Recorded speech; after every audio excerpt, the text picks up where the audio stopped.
Chers amis cinéphiles, bienvenue à notre rendez-vous cinéma.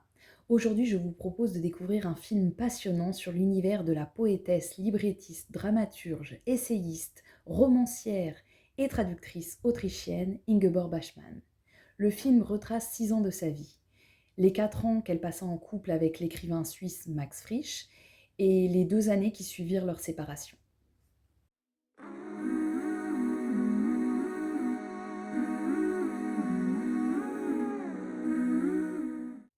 Le film commence par une scène sombre de nuit et se termine par une scène d'une luminosité éblouissante. La lumière change au rythme des lieux et chacun d'eux représente une étape de la vie intérieure d'Ingeborg, explique la réalisatrice Margarete von Trotta. La palette sombre caractérise Max et déteint sur Ingeborg dans leur vie conjugale. A contrario, Ingeborg arbore des couleurs vives, telles que le jaune, le vert, le rose framboise. D'ailleurs, le choix de cette couleur adresse un clin d'œil ingénieux à l'œuvre d'Ingeborg, car son roman intitulé Malina signifie framboise en slovène. Et il relate la terreur d'une héroïne aveuglément amoureuse, en proie à un monde ordonné par les hommes. Qu'Ingeborg porte cette couleur le jour de sa rencontre avec Max laisse donc présager de l'avenir du couple.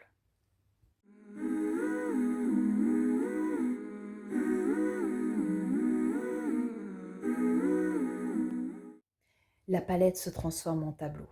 Max possède d'ailleurs dans son bureau une peinture bleu marine éclairée d'un phare jaune. Cela désigne clairement la fonction d'Ingeborg. Elle est la lumière dont Max se nourrit pour alimenter ses écrits. La première discussion entre Ingeborg et Max est filmée devant un tableau représentant un rivage.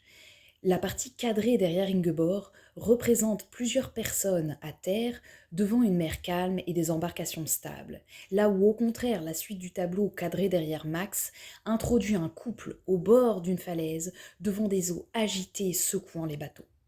Max est donc d'emblée présenté comme l'instigateur du naufrage d'Ingeborg.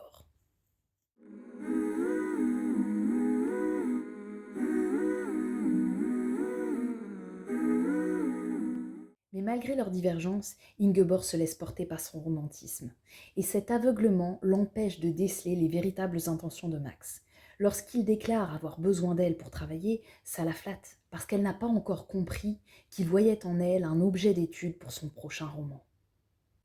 Pourtant, lors de leur première rencontre, Max explique bien à Ingeborg que dans ses romans, les femmes s'autodétruisent et ont besoin d'un homme pour les sauver. Mais le dicton évocateur qu'il choisit de citer prédit bien l'évolution de leur relation. Ce ne sont pas toujours les meurtriers, mais parfois les victimes qui sont coupables. Donc implicitement, Ingeborg a bien accepté de jouer à la princesse et au preux-chevalier.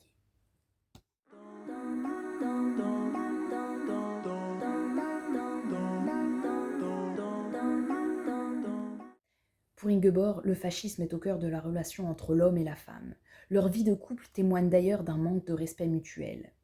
Bien que Max ait été attiré par la célébrité d'Ingeborg, il la jalouse constamment. S'il a le droit de regarder les femmes, sa compagne n'a pas le droit de briller en société. Et Ingeborg, de son côté, tente de le déguiser en dandy italien.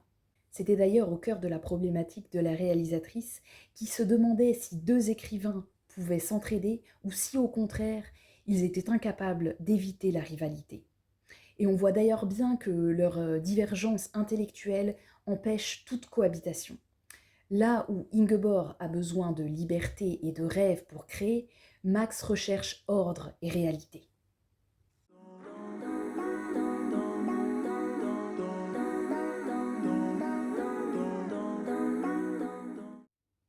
En tant que librettiste, Ingeborg travaille à Rome avec le compositeur allemand Hans Werner Henze sur le livret du Prince de Hambourg.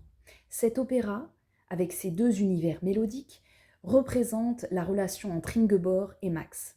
D'un côté le rêve avec des harmonies classiques et de l'autre l'ordre qui domine avec des fanfares. En fait, avec sa machine à écrire, Max tue littéralement l'imagination et la musicalité d'Ingeborg. Le montage sonore insiste clairement sur cette idée puisque au silence du désert où elle demande à se faire momifier succèdent les martèlements de Max en train de travailler.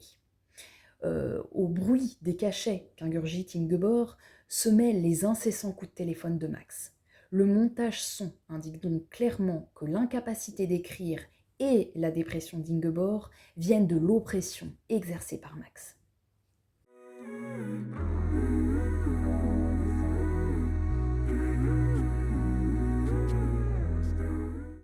Au début du film, Ingeborg est filmée devant sa fenêtre ouverte en train de fumer une cigarette. Depuis l'extérieur, on n'en voit que la fumée qui s'échappe, transformant Ingeborg en être évanescent. Un jeu sur les focales accentue d'ailleurs cette idée, puisqu'en présence de Max, Ingeborg est souvent floutée. Alors qu'au contraire, en présence d'Adolf Hoppel, son compagnon du désert, l'image d'Ingeborg demeure nette. Là où Max était jaloux et imposait ses idées, Adolphe se montre au contraire à l'écoute des besoins d'Ingeborg. Il connaît ses poèmes et peut les citer, là où Max ne faisait que la spolier. Un soir, en guise de briquet, Adolphe tend à Ingeborg une bougie, incendiant involontairement sa robe. Donc, on a Max qui s'emparait de la lumière d'Ingeborg, là où Adolphe en transmet tant qu'il l'embrase littéralement.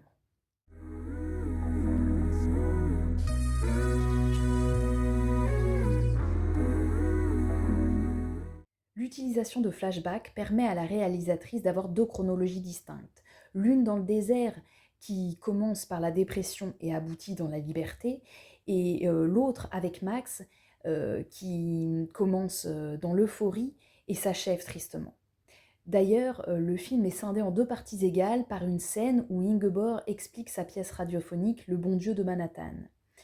Elle parle des limites de l'amour et de l'envie de dépasser ses extrêmes. De part et d'autre de cette scène centrale, les plans se répondent par miroirs déformants.